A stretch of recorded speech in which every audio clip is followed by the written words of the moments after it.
कोणीतरी गंमत केली. मी इतका घाबरलो, आमच्या आईला काही बरं नाही वाटत बरेचदा. तर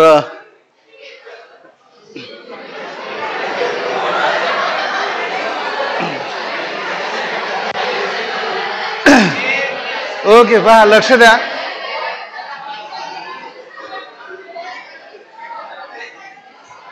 चला ठीक आहे.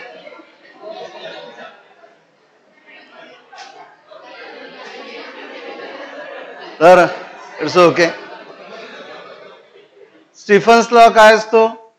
Emissive power is proportional to 10⁴. नीट लक्ष द्या. चला आपल्याला फटाफट फिनिश करायचं, आजचा दिवस निघाला पाहिजे.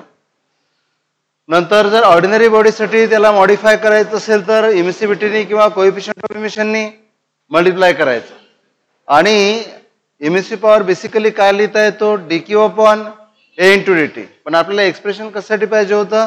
Rate of loss of heat. So dq by dt equal to a into a into sigma into 10⁴. बरोबर आहे. या फॉर्म्युलामध्ये टेम्परेचर ऑफ सराउंडिंग निग्लेक्ट केलेलं आहे. Only temperature of the body is given. बरोबर आहे. पण जर का टेम्परेचर ऑफ सराउंडिंग दिलं असेल तर काय होणार बघा, लक्ष इकडे द्या. तर जर सराउंडिंगला आपण हॉट कन्सिडर केलं तर बॉडी हीट इमिट पण करेल आणि ऍब्झॉर्ब पण करेल. पण आपण बॉडी हॉट कन्सिडर करतो त्यामुळे हीट जास्त इमिट होणार आणि ऍब्झॉर्ब कमी होणार. त्यामुळे तुम्हाला दोनही रेट काढायचे, रेट ऑफ इमिशन पण काढायचं आणि रेट ऑफ ऍब्झॉर्प्शन पण काढायचं आहे. हा काय झाला? Rate of, it is rate of emission. बरोबर आहे. आणि जर का तुम्ही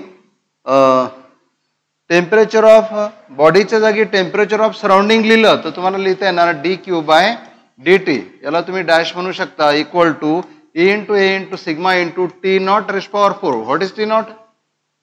temperature of surrounding, atmospheric temperature, temperature of surrounding. बरोबर आहे. आता हा झाला, या इमिशनला काय म्हणतात? याला काय म्हणतात? Rate of absorption of heat. पहिला झाला रेट ऑफ इमिशन, दुसरा झाला रेट ऑफ ऍब्सॉर्प्शन. आणि नेट रेट ऑफ इमिशन काढायचं असेल तर पहिला जो रेट ऑफ इमिशन आहे त्यामध्ये रेट ऑफ ऍब्सॉर्प्शन, माझ्या डोक्यात तेच ते विचारून आले. रेट ऑफ इमिशन मधून रेट ऑफ ऍब्सॉर्प्शन मायनस करायचा. म्हणून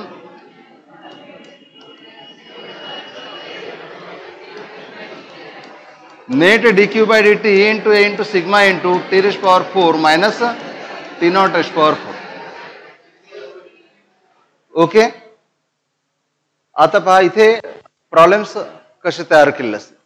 हा झाला rate of loss of heat without temperature of surrounding. हा झाला rate of loss of heat with temperature of surrounding.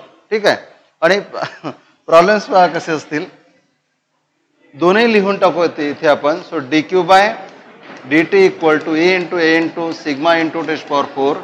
And dq by dt equal to a into sigma into 10⁴ minus T0⁴. हा, आता इथे लक्ष द्या. आता बुकमधल्या मेथड ज्या आहेत ना त्या थोड्या किचकट आहेत. तसेच्या तसे जर तुम्ही वापरतो म्हटलं तर परत तुम्हाला कठीण वाटायला लागेल. आपण काय करायचं अशा वेळेस पहा, कधी कधी काय असते, एकच बॉडी आहे पण ती बॉडी वेगवेगळ्या टेम्परेचरला असतानाचा रेट विचारला. एकच बॉडी. बरोबर आहे. पहिल्यांदा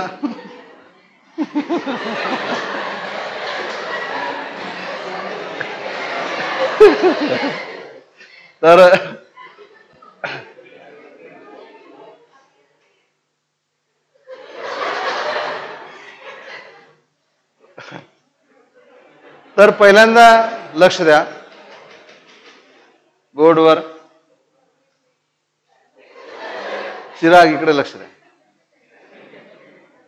तर पहिल्यांदा बॉडीचं टेम्परेचर आहे T1, नंतर त्याच बॉडीचं टेम्परेचर आहे T2. समजा पहिलं दिलं असेल 27 डिग्री सेंटीग्रेड, नंतर दिलं असेल 127 डिग्री सेंटीग्रेड. एकच बॉडी आहे, फक्त काय बदललं? Only temperature changes. बॉडी एकच आहे. जर बॉडी एकच आहे तर इथे लक्ष द्या, बॉडी जर एकच असेल तर तुम्हाला टेम्परेचर ऑफ सराउंडिंग कदाचित दिलेलं असेल T0. बरोबर आहे. आणि काय किंवा आपण 0 डिग्री सेंटीग्रेड किंवा काही पण. ओके.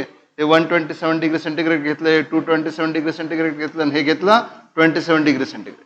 टेम्परेचर ऑफ सराउंडिंग बॉडीचं पहिलं टेम्परेचर, त्याच बॉडीचं दुसरं टेम्परेचर. पण बॉडी सेमच आहे ना, एकच बॉडी आहे ना. मग अशा वेळेस काय करायचं, एकच बॉडी आहे तर इमिसिव्हिटी सेम राहणार. बॉडी एकच आहे तर एरिया पण सेम राहणार. सिग्मा तर कॉन्स्टंट आहेच. या रेट ऑफ इमिशनला आर ने इंडिकेट करायचं. So R is proportional to T raise power 4 minus T naught raise power 4. इथे काय असणार, एक आर दिलेला असेल आणि दुसरा आर विचारतील. म्हणजे पहिल्या कुलिंग दिलेला rate of emission of heat दिलेला असेल, सेकंड टेम्परेचरला रेट ऑफ इमिशन विचारला असेल, तो रेट आपण आर ने दाखवला. पहिला रेट तुम्हाला दिलेला आहे, समजा पहिला rate R1 equal to 2 calorie per metre square per, बरोबर आहे, 2 कॅलरी पर सेकंड पहिला रेट ऑफ इमिशन. सेकंड टेम्परेचरला रेट ऑफ इमिशन विचारलं. मग काय कराल तुम्ही, जर बॉडी सेम आहे तर बाकी फॅक्टर सोडून द्या, तुम्हाला R2 काढायचं. सो R2 अपॉन R1 इथे काय करणार, T2 रेश पॉवर 4 मायनस टी नॉट रेश पॉवर 4 आणि खाली T1 रेश पॉवर 4 मायनस टी नॉट रेश पॉवर 4. पुढे कसं करायचं मी तुम्हाला सांगितलंय, बरोबर आहे. R1 च्या युनिटमध्ये असेल R2 सुद्धा, कॅलरी पर सेकंड मध्ये असेल तर कॅलरी पर सेकंड मध्ये मिळेल, जूल पर सेकंड मध्ये असेल तर जूल पर सेकंड मध्ये मिळेल. आणि म्हणून तुम्हाला इथे R2 अपॉन R1 ची व्हॅल्यू तुम्ही लिहू शकता. इथे का पहा काय करावं लागेल, T2 किती आहे, T2 किती आहे 227. सेंटीग्रेड मध्ये वापरून चालणार नाही, केल्विन करा. 227 प्लस 273 ऍड करा म्हणजे किती होणार 500. So 500 raise power 4 minus T naught किती आहे 27, केल्विन करा 300. So 300 raise to the power 4. इथे पण काय होणार, T1 किती आहे 127 म्हणजे काय होणार 400 raise power 4 minus 300 raise power 4. बघा आता कधी कधी काय असते ना, जास्त कॅल्क्युलेशन मध्ये पडायचं नसते. बघा मला सांगा, इथे 2 झिरो म्हणजे काय 10 स्क्वेअर, 10 स्क्वेअर रेज पॉवर 4 म्हणजे काय होणार 10 पॉवर 8. इथे 10 पॉवर 8 येणार, इथे 10 पॉवर 8 येणार, कॉमन काढता येणार 10 पॉवर 8, खाली पण कॉमन काढता येणार 10 पॉवर 8. 10 पॉवर 8 काय झाला कॅन्सल. आता राहिलं काय इथे 5, म्हणजे मी एक स्टेप शिल्लक लिहितो तुम्हाला समजण्यासाठी. 5 raise power 4 minus 3 raise power 4 आणि खाली 4 raise power 4 minus 3 raise power 4. याला काय करायचं, स्क्वेअरचा स्क्वेअर करायचा. 5 चा स्क्वेअर 25. सो 20, मी इकडे लिहितो वर. So it is R2 upon R1. इथे काय करणार तुम्ही 25 स्क्वेअर मायनस 9 स्क्वेअर आणि खाली काय करणार 16 स्क्वेअर मायनस 9 स्क्वेअर. पुढे काय करायचं ए स्क्वेअर मायनस बी स्क्वेअर, ए मायनस बी, ए प्लस बी. नंतर हा R1 राईट कडे ट्रान्सफर करा. करता येतील असे प्रॉब्लेम्स करायचे. जर काय दिलेलं असेल, एकच बॉडी आहे किंवा सिमिलर बॉडीज आहेत, 2 आयडेंटिकल बॉडीज आहेत, फक्त त्यांचे काय डिफरंट आहेत, टेम्परेचर डिफरंट आहे, बरोबर आहे. पण कधी कधी काय असते बघा, पहिल्या बॉडीचा एरिया वेगळा, दुसऱ्या बॉडीचा एरिया वेगळा. म्हणजे पहिली स्पिरिकल बॉडी आहे, पहिल्या बॉडीची रेडियस ऑफ कर्वेचर दिलेली आहे R1 इक्वल टू काय असेल 10 सेंटीमीटर आणि दुसऱ्या बॉडीसाठी R2 दिलेला आहे, R2 आहे 12 सेंटीमीटर, बरोबर आहे. पहिल्याचं टेम्परेचर T1 आहे, दुसऱ्याचं टेम्परेचर T2 आहे. रेट ऑफ इमिशन कम्पेअर करायचे आहेत. सराउंडिंगचं टेम्परेचर दिलेलं असेल तर घ्यायचं, नसेल तर नाही घ्यायचं. मग अशा वेळेस एरिया पण येणार आहे, बरोबर आहे. मग स्पिरिकल जर बॉडीज असतील तर आपण काय लिहितो, dq by dt equal to E into A into sigma into T raise power 4 minus T naught raise power 4. जर टेम्परेचर ऑफ सराउंडिंग दिला नसेल तर टी नॉट रेज पॉवर 4 काढून टाका. इथे एरिया पण आहे. आता जर का बॉडी स्पिरिकल असतील तर E इंटू स्पिअरचा एरिया 4 पाय R स्क्वेअर, याला आपण कॅपिटल R लिहिलं म्हणून याला मी स्मॉल r लिहिलं, into sigma into raise power 4 minus T naught raise power 4. इथे बघा फक्त R आणि टेम्परेचर बदलत आहे, त्याला तुम्ही कॅपिटल R म्हणू शकता. मग इथे जर तुम्हाला R1 अपॉन R2 लिहायचं असेल तर इथे काय करणार, स्मॉल r चा square, so small r upon small r2 bracket square, आणि इथे टेम्परेचर तसंच करावं लागेल. So T1 minus T naught, बरोबर, रेज पॉवर 4 रेज पॉवर 4 आणि खाली T2 raise power 4 minus T naught raise power 4. समजलं का. इथे रेट ऑफ इमिशन काय केले आपण, कम्पेअर केले. आणि तिथे काय केलं होतं अगोदरच्या प्रॉब्लेम मध्ये, एक रेट दिला होता तर दुसरा रेट काढताना इथे तसंच करता येणार. R1 दिला असेल तर R2 काढता येणार, R2 दिला असेल तर R1 काढता येणार. फक्त जर का एक रेट काढायचा असेल तर जो काढायचा त्याला वर लिहायचं आणि जो दिलेला आहे त्याला डिनॉमिनेटर मध्ये घ्यायचं. करता येतील प्रॉब्लेम्स, करता येतील का. तर हे कशावरचे प्रॉब्लेम्स आहेत, स्टीफन्स लॉ, बरोबर आहे.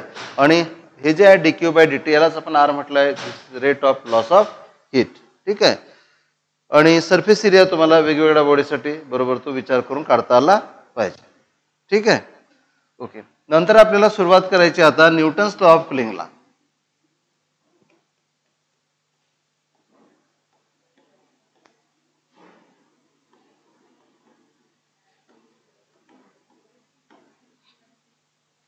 हा जास्त गोष्टी करायची गरज नाही, फटाफट पूर्ण होऊ शकते.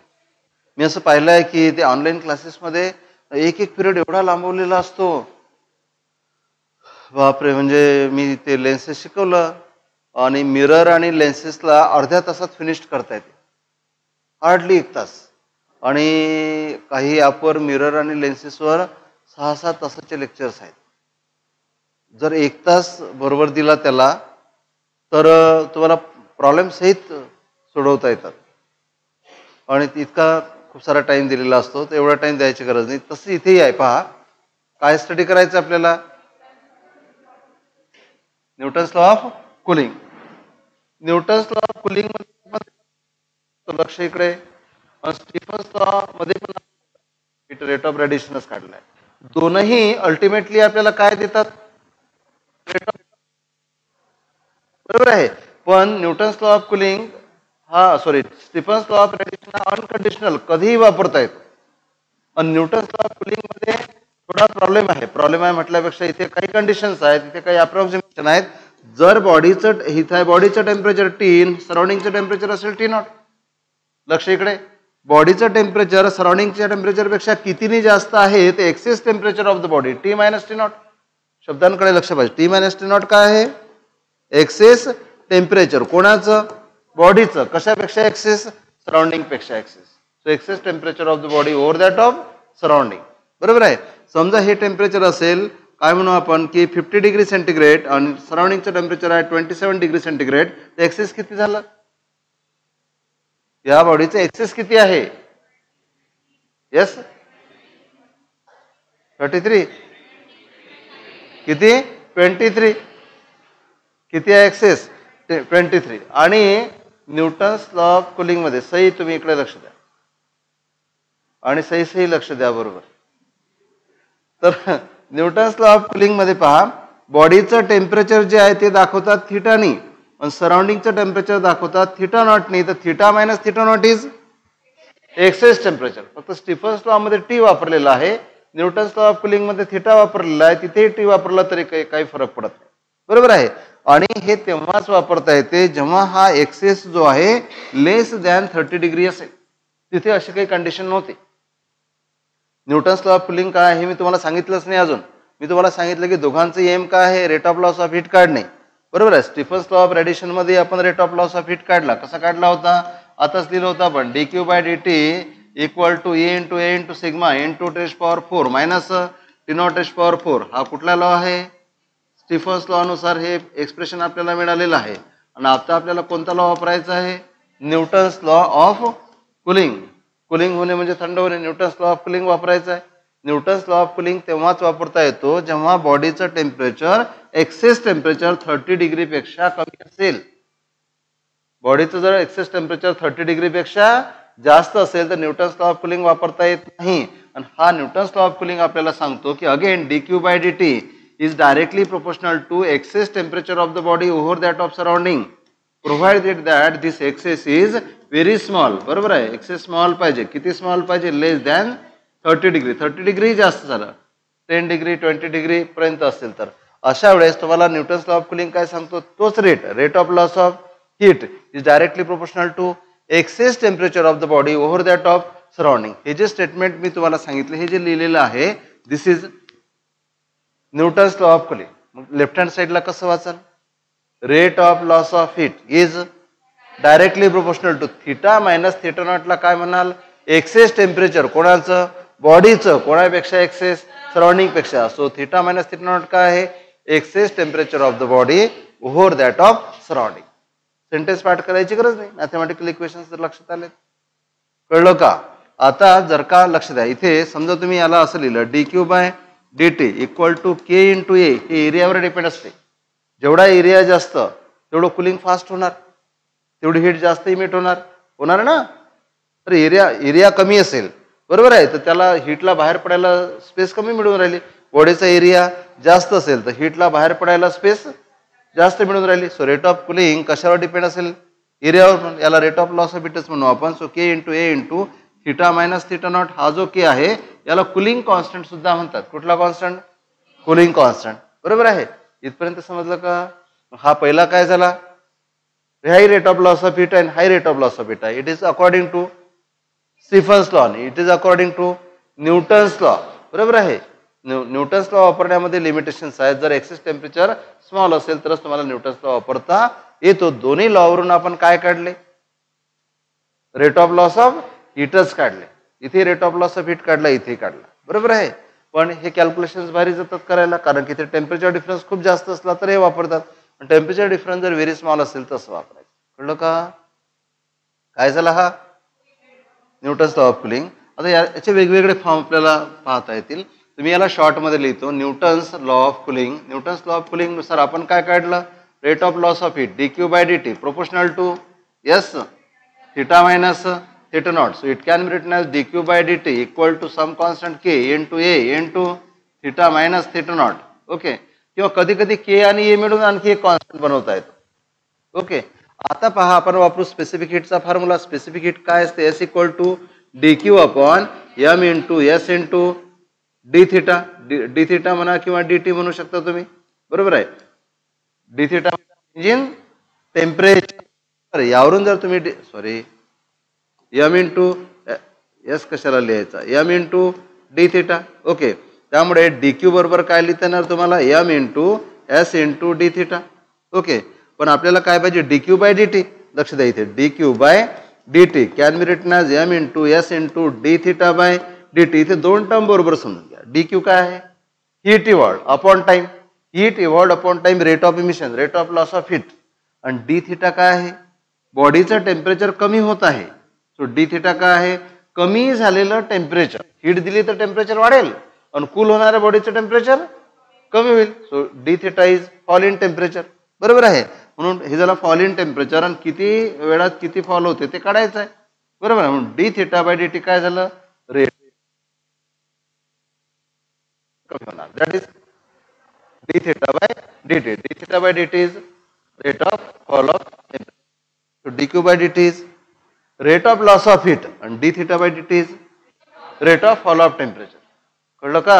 म्हणून dq by dt ला तुम्ही काय लिहू शकता? m into s into d theta by dt. मग जर हा फॉर्म्युला तुम्ही पुन्हा लिहिला आता तर काय होणार? dq by dt can be written as m into s into d theta by dt equal to k into A into theta minus theta naught. म्हणून तुम्हाला काय करता ना? So D theta by D T equal to K A upon M S into theta minus theta naught. बरोबर आहे. कळलं का?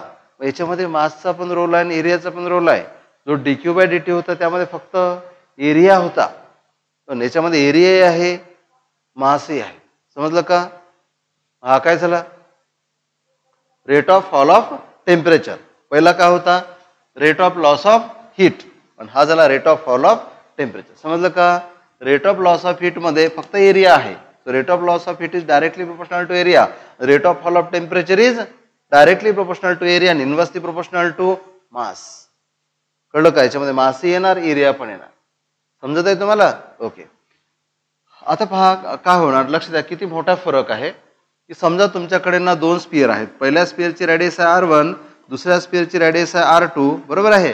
आणि पहिल्या स्पियरचं टेम्परेचर आहे θ1, सराउंडिंगचं टेम्परेचर θ0. दुसऱ्या स्पियरचं टेम्परेचर आहे θ2. तुम्हाला म्हटलं यांचे रेट ऑफ काय म्हणू, रेट ऑफ कुलिंग कम्पेअर करा. रेट ऑफ कुलिंग म्हणजे rate of fall of temperature compare करा. Rate of fall of temperature म्हणजे d theta by D T. D theta is fall in temperature in time d t. दोघांचे काय compare करायचे? Rate of fall of temperature. याला पण तुम्ही r म्हणू शकता रेट ऑफ फॉल ऑफ टेम्परेचरला. तो याला काय लिहिता येणार बघा. So D theta by D T equal to K. Area किती असेल? 4 पाय आर स्क्वेअर अपॉन मासला काय लिहिता येणार? Volume into density. Volume into density. Volume काय असेल? 4/3 pi R cube. Density rho into S. इथे थिटा मायनस थिटा. आता पहा काय करायचं. जे कॉन्स्टंट आहे ते तर तुम्ही सोडून देऊ शकता. 4/3 कॉन्स्टंट आहे, पाय कॉन्स्टंट आहे, के कॉन्स्टंट आहे, 4 पाय कॉन्स्टंट आहे. बरोबर आहे. आणि इथे आर स्क्वेअर आणि इथे आर क्यूब मधला काय राहणार? आर. म्हणजे प्रोपोर्शनॅलिटीचा विचार केला तर d theta by D t. तर इथे काय राहणार? वर तर काय राहणार? Theta minus theta naught. खाली काय राहणार? R into rho into s. आता पहा. So D theta by D T is inversely proportional to r. आणि d Q by D T is directly proportional to, इथे बघा ए आहे, एच्या जागी तुम्हाला काय लिहिता येणार आर स्क्वेअर, म्हणून तुमच्या लक्षात येईल की d Q by D t जर केलं तर d Q by D T is directly proportional to n, a proportional to R square. जर d theta by D t आपण केलं तर it is inversely proportional to r. Object एकच आहे, समजून राहिलं का तुम्हाला?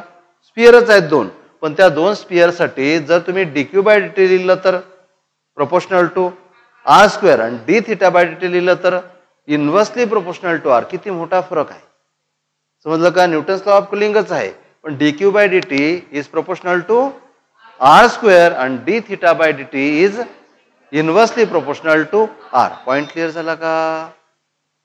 क्लिअर झाला का पॉइंट? हे असं कशामुळे झालं? आपल्याला काय करायचं लक्षात आलं का तुमच्या? स्पेसिफिक हीटचा फॉर्म्युला काय? S equal to D Q upon M into D theta. यावरून डी क्यू बरोबर काय मिळते? M into S into D theta. त्याला काय करायचं? D Q by D T. इकडे लेफ्टला डी टी डिवाइड केलं, राईटला डी टी डिवाइड केलं, so D Q by D T D theta by D T. आता दोन स्पिअर तसं लिहून टाकलं आपण, बरोबर आहे. आणि हा एम एस आपण घेतला खाली.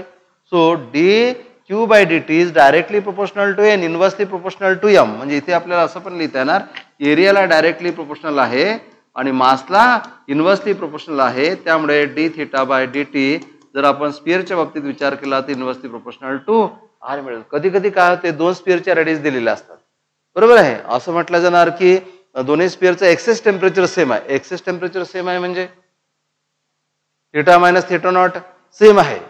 दोन स्पिअर दिले असतील आणि त्यांचे एक्सेस टेम्परेचर सेम आहे, तुम्हाला म्हणतील की त्यांचे rate of loss of heat compare करा, तर it is proportional to R square. तुम्हाला म्हणतील की त्यांचे rate of fall of temperature compare करा, इनव्हर्सली प्रोपोर्शनल टू आर. याला जर तुम्ही याला कॅपिटल आर ने दाखवलं तर capital R directly proportional to R square. त्यालाच तुम्ही परत दुसऱ्या प्रॉब्लेम मध्ये कॅपिटल आर ने दाखवलं तर it is inversely proportional to R. So R1 upon R2, R1 upon R2 bracket square. इथे R1 upon R2, R2 upon R1. समजत आहे काय बोलत आहे मी? कशासाठी आपण कॅपिटल आर, तुम्ही काय करायचं नेहमी लिहिताना D Q by D T, D theta by D T हे जे आहेत त्याच्या जागी तुम्ही आर वापरू शकता. आर वापरला ते लिहायला सोपे जातात. तिथे मग आर रेडियस आणि ते आर दोन्ही सारखे करून टाकाल तर गडबड होऊन जाईल. समजलं का? हा काय झाला? Newton's law of cooling. Point clear झाला? आता या न्यूटन्स लॉ ऑफ कुलिंग वरचे प्रॉब्लेम्स पहा कसे सोडवता येतील. हे तुम्हाला फक्त स्पिअरच्या बाबतीत सांगितलं. आता नीट लक्ष द्या. पहिले तर आपण थोडासा एक जनरल विचार करू. पहा, एक बॉडी आहे तुमच्याकडे आणि या बॉडीचं टेम्परेचर सुरुवातीला आहे 50 डिग्री सेंटीग्रेड, बरोबर आहे. आणि नंतर काय झालं 45 डिग्री सेंटीग्रेड, नंतर झालं 40 डिग्री सेंटीग्रेड, नंतर झालं 35 डिग्री सेंटीग्रेड, असं कमी कमी होत चाललं. शेवटी झाला 30 डिग्री सेंटीग्रेड. रूम टेम्परेचर 30 आहे, त्यापेक्षा कमी नाही होणार. मला सांगा, पहिल्यांदा समजा 5 मिनिट लागले असतील 50 to 45, तर 45 to 40 किती लागतील, जास्त की कमी?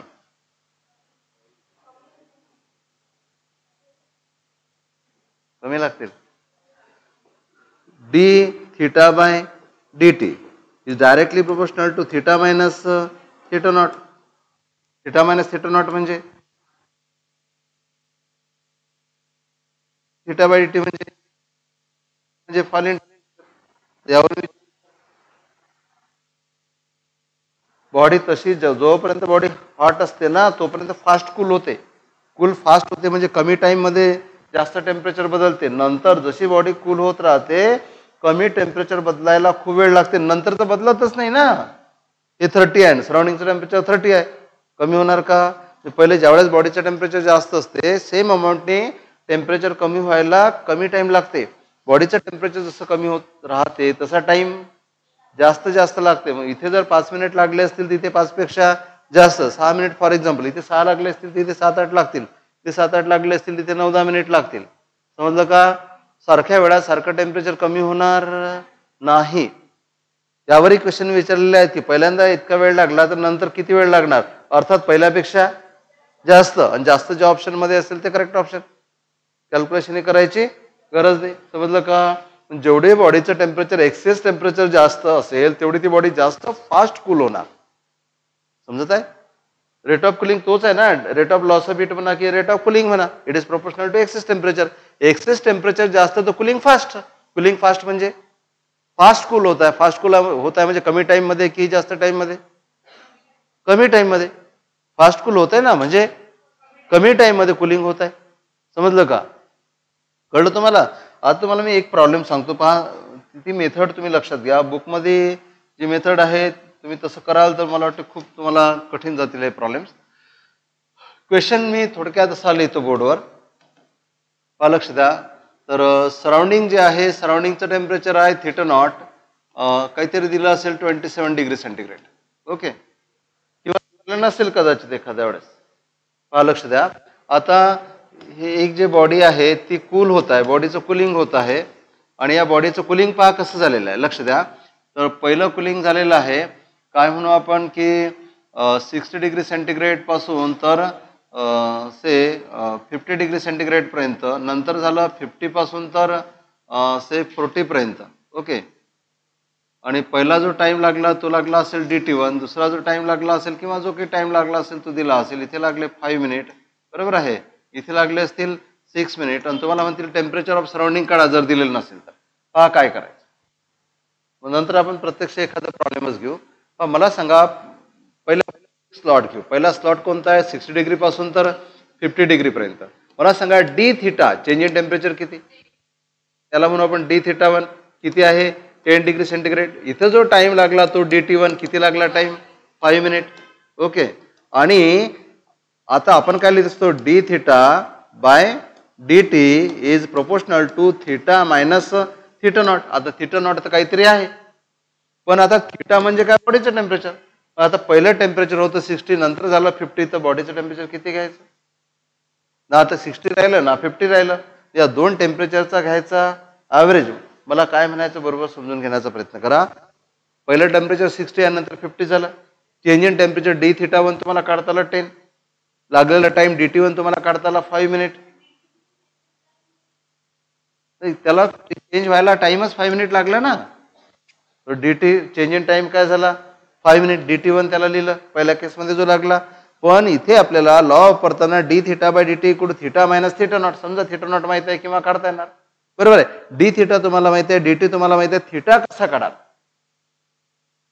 थिटा म्हणजे बॉडीचं टेम्परेचर. मग सांगा पहिले किती होता? 60, नंतर किती झालं? 50, नंतर ना ते 60 राहिलं ना 50 राहिलं, तर मग यांचा काढायचा ॲव्हरेज, बरोबर आहे. म्हणून या केसमध्ये काढायचा θ1. मग θ1 कसा काढायचा? लक्ष द्या. आता θ1 कसा काढतात? 60 + 50/2. 60 + 50/2, यस काय होणार? 110/2. 110/2 55 डिग्री सेंटीग्रेड. मी सांगतो मला याला एक शॉर्टकट मेथड आहे. असं सम आणि डिवायडेड बाय 2 असं करायची गरज नाही. हा जो डी थिटा आहे त्याच्या करायचा अर्धा. कोणाच्या अर्धा? डी थिटाच्या अर्धा करायचा. जे कमी टेम्परेचर आहे त्यामध्ये ऍड करायचं. नेहमी करेक्ट येणार आन्सर, पण आपण असं करणारच नाही. आता डी थिटाच्या अर्धा केलात किती होणार? 5. 5 या 50 मध्ये ऍड केला काय झाला? 55. हा पहिला स्लॉट. तुम्हाला D1 मिळाला, DT1 मिळाला, θ1 मिळाला. आता दुसरा स्लॉट. दुसरा स्लॉट काय होता? 50 पासून बॉडीचं टेम्परेचर कमी झालं कितपर्यंत? 40 डिग्री सेंटीग्रेड पर्यंत. इथे बघा आता काय काय लिहिता येते. या स्लॉटसाठी तुम्हाला पहिले लिहावं लागेल D1 टेम्परेचर मधला डिफरन्स किती आहे? 10 डिग्री. आता तो 10च असेल असं नाही. समजा मी इथे 42 लिहिलं असतं, बरोबर. समजा 42 लिहिलं असतं तर किती झालं असतं? 8 असं पण असू शकते, बरोबर आहे. हा झाला 8 डिग्री सेंटीग्रेड. आणि DT2 सॉरी याला पहिल्याला 1 म्हटलं होतं, याला काय म्हणू आपण? D2. याला काय म्हणू? DT2. किती टाइम लागला? 6 मिनिट. टाइम दिलेला आहे 6 मिनिट. नंतर काढायचा आहे θ2. θ2 म्हणजे या दोन टेम्परेचरचा ॲव्हरेज कसा काढणार बघा? 50 + 42/2. पण मी तुम्हाला शॉर्टकट काय सांगितलं? डी थिटा जे आहे त्याच्या हाफ करा. डी थिटा किती आहे? 8. 8च्या हाफ किती झाले? 4. 4 या कमी टेम्परेचर 42 मध्ये 4 ऍड केलेत किती होणार? 46 डिग्री सेंटीग्रेड. θ2 मिळाला. समजलं का काय केलं?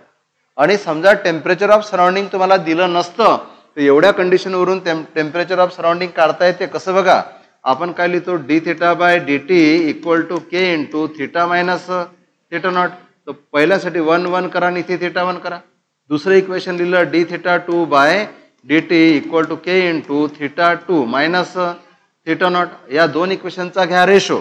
रेशो घेताना बघा dθ1/dt1 यांनी डिवाइड करायचं, म्हणजे याच्या रेसिप्रोकलनी मल्टिप्लाय करायचं. So DT2 upon D theta two equal to हे पहिले लिहा काय theta one minus theta naught, इथे दुसरं लिहा काय theta two minus theta naught. इथे फक्त पहा तुम्ही डी थिटा वन माहिती आहे, डी टी वन माहिती आहे, हे माहिती आहे वरची टर्म, खालची टर्म माहिती आहे, थिटा वन थिटा टू माहिती आहे, राहिला कोण थिटा नॉट. याला सिम्प्लिफाय केलं की काय मिळेल theta. In this way we can calculate temperature of surrounding. म्हणून जर का तुम्हाला पहिल्या दोन कंडिशन्स दिल्या असतील बॉडीचं टेम्परेचर 60 पासून 50 पर्यंत टाइम दिला आणि 50 पासून 40 पर्यंत किंवा 42 पर्यंत टाइम दिला असेल तर समजायचं की तुम्हाला काय काढता येते, टेम्परेचर ऑफ सराउंडिंग काढता येते. समजलं का. Body cools from 80 degree centigrade to 75 degree centigrade, then it cools from 75 degree centigrade to 70 degree centigrade. What is the temperature of surrounding. बरोबर आहे. पण एक लक्षात ठेवायचं इथे खूप जास्त टेम्परेचर नसेल, कारण की टेम्परेचर सराउंडिंगचं टेम्परेचर आणि बॉडीचं टेम्परेचर मधला डिफरन्स खूप जास्त असला तर हा लॉ लागू पडत नाही ना. हा लॉ लागू केव्हा पडणार, जेव्हा टेम्परेचर डिफरन्स कमी असेल. पण बॉडीचं टेम्परेचर 40-50 असं काहीतरी केलेलं असणार. खूप जास्त जर टेम्परेचर असेल बॉडीचं तर समजायचं की आपण जे आन्सर काढलं ते ॲक्युरेट नाही मिळणार. कळलं का, हे समजलं का. म्हणून जर का तुम्हाला फर्स्ट सेकंड थर्ड म्हणजे पहिलं टेम्परेचर दुसरं आणि तिसरं दिलं असेल you can calculate surrounding temperature, temperature of surrounding. समजलं का. काय दिलं असेल तर दोन टेम्परेचर रेंज दिलेले आहेत. कुठून 60 पासून 15, 50 पासून 40, म्हणजे हेच नंबर पाहिजेत का कोणतेही. बरोबर आहे. लागणारा टाइम दिला असेल तर you can calculate temperature of surrounding. Method समजली काय करायची. लिहिताना पण काय करायचं, पहिली टेम्परेचर रेंज लिहायची, दोघांमधल्या डिफरन्सला काय लिहायचं डी थिटा वन. बरोबर आहे. टाइम दिलेला असेल त्याला काय लिहायचं डी टी वन आणि ॲव्हरेज टेम्परेचरला काय लिहायचं थिटा वन. असं दुसऱ्या केससाठी करायचं. पहिला फॉर्म्युला लिहायचा त्यामध्ये 1-1 लिहून टाका, दुसऱ्या फॉर्म्युलामध्ये 2-2 लिहून टाका आणि पहिल्याला दुसऱ्याने किंवा दुसऱ्याला पहिल्याने डिव्हाइड करा, क्रॉस मल्टिप्लिकेशन करा व्हॅल्यूज ठेवून you get temperature of surrounding. समजलं का. म्हणजे तुम्हाला टेम्परेचर ऑफ सराउंडिंग मिळालं म्हणजे दिलेलं असण्याची गरज नाही आहे. बरोबर आहे. आता दुसरं प्रॉब्लेम पहा कसं येणार. समजा असं असेल, पहा लक्ष द्या. Body cools from say 50 degree centigrade to 40 degree centigrade and then from 40 degree centigrade to 35 degree centigrade. पहिले टाइम लागला असेल 5 मिनिट समजून घ्या, नंतर टाइम लागला असेल 6 मिनिट आणि नंतर म्हणतील 35 पासून तर 30 पर्यंत लागणारा टाइम काढा. आता बघा टाइमच विचारला तुम्हाला, एक तर टाइम विचारतील. बघा आता इथे फायनल टेम्परेचर दिला असेल तर टाइम विचारतील आणि समजा असं म्हटलं असेल हे तेच प्रॉब्लेम 35 डिग्री आणि टाइम लागला असेल का काय म्हणू आपण आणखी 5 मिनिट तर म्हणतील तुम्हाला फायनल टेम्परेचर सांगा बॉडीचं किती असेल. प्रॉब्लेम समजून राहिलं का. पहिले टेम्परेचर आणि टाइम दिलाय, सेकंड केसमध्ये टेम्परेचर आणि टाइम दिलाय. पहिल्या केसमध्ये टेम्परेचर टाइम, सेकंड केसमध्ये टेम्परेचर टाइम. काय काढता येणार सराउंडिंग टेम्परेचर.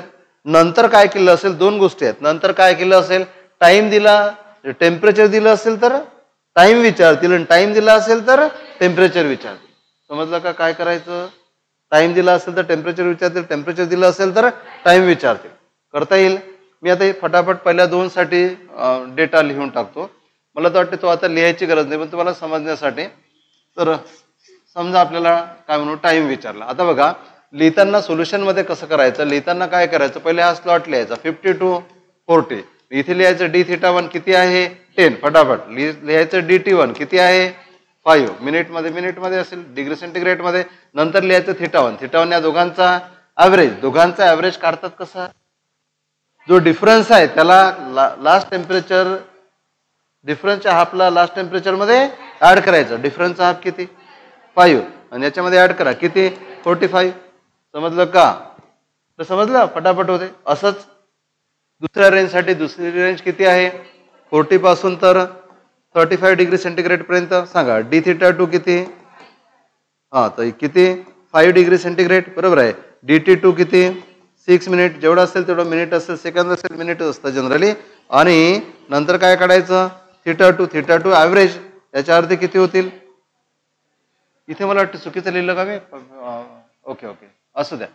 तर इथे याचा अर्धा किती होणार 2.5 याच्यामध्ये ऍड करा म्हणजे काय होणार 37.5. ओके हजार थिटा टू.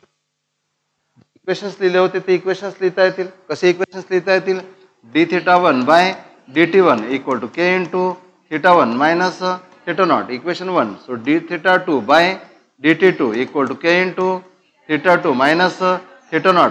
या दोघांना जर सॉल्व केलं म्हणजे या दोघांचं काय करणार तुम्ही, या दोघांचं काय करणार, डिव्हिजन जर केलं या दोघांचं डिव्हिजन केलं तर इट गिव्स θ0 मिळाला.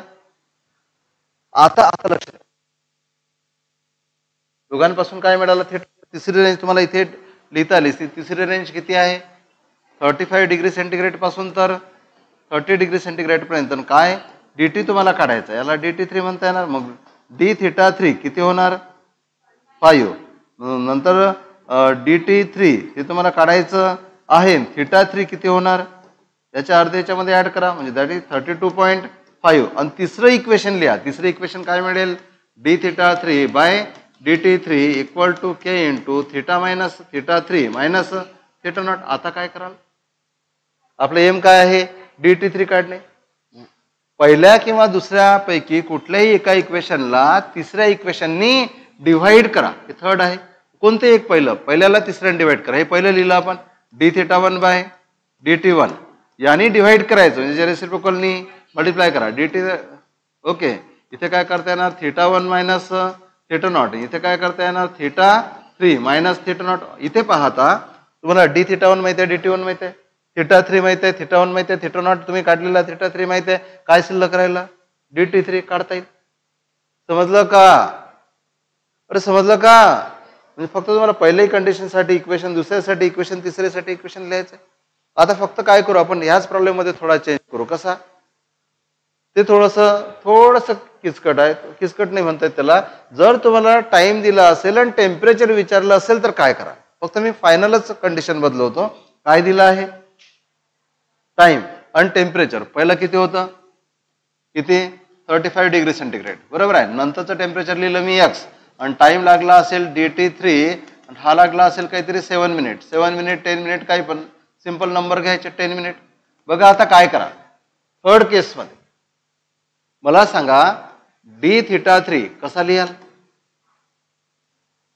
टेम्परेचर मधला डिफरन्स ना. पहिलं टेम्परेचर किती आहे 35 आणि 10 मिनिट नंतर किती झालं x, मग डिफरन्स किती 35 मायनस x म्हणजे dθ3 तुम्हाला काय मिळाला 35 मायनस x. नंतर काय काढता तुम्ही dt3 तुम्हाला दिलाय किती आहे 10 मिनिट. तुम्ही नंतर काय काढता θ3 कसा काढाल, हा जो आहे या दोन टेम्परेचरचा काय घ्यायचा ऍव्हरेज. पहिलं किती आहे 35, नंतर किती आहे x आणि बाय 2. कधी कधी नंबर सिंपल असतात, 36 जर असतं तर 2 ने डिवाइड करता आलं असतं. इकडे x बाय 2 θ3 तुम्हाला मिळाला. आणि समजलं असेल तर मला वाटतं काढता येते. आता काय करा, तिसरं इक्वेशन काय dθ3 upon dt3 equal to k into θ3 minus θ0. पहिलं इक्वेशन काय होतं dθ1 by dt1 equal to k into θ1 minus θ0. बस दोन इक्वेशनचा काय घ्या, रेशो घ्या. त्या रेशो मध्ये फक्त x शिल्लक राहील. x काय आहे फायनल टेम्परेचर. तर समजलं का काय बोलत आहे, x काय आहे फायनल. करता येतील का, टेम्परेचर रेंजवरचे खूप सारे प्रॉब्लेम विचारलेले आहेत. तर तुम्हाला डीपीपी दिलेला आहे, त्या डीपीपी मध्ये या तऱ्हेचे प्रॉब्लेम्स आहेत. ट्राय करा. मागे सोल्युशन असतील पण ते ना बुकिश लेवलचे सोल्युशन आहेत. तुम्ही मी जसं सांगितलं तसं ट्राय करा. हा व्हिडिओ सुद्धा आपण अपलोड करून देऊ, तुम्हाला हेल्प होईल याच्या सोडवता. येस, हा उद्या आपण केटीजी वर टेस्ट घेऊ. एक केटीजी चांगला झालेला आहे आपला, ठीक आहे. उद्याची टेस्ट ऐका माऊली, उद्याची टेस्ट केटीजी वर राहणार आहे, ठीक आहे. नाही रेडिएशनचं तर आपले डीपीपी सोडवायचे राहिले ना. डीपीपी मिळाले सर्वांना आजचे, ओके. तर सोमवारी येताना हा डीपीपी पूर्ण करून या आणि उद्या केटीजीची तयारी करून यायची तुम्हाला, ठीक आहे. केटीजी वर टेस्ट घेतली होती आपण एकच, नाही का. तर उद्या पण एक टेस्ट राहील केटीजी वर, ठीक आहे.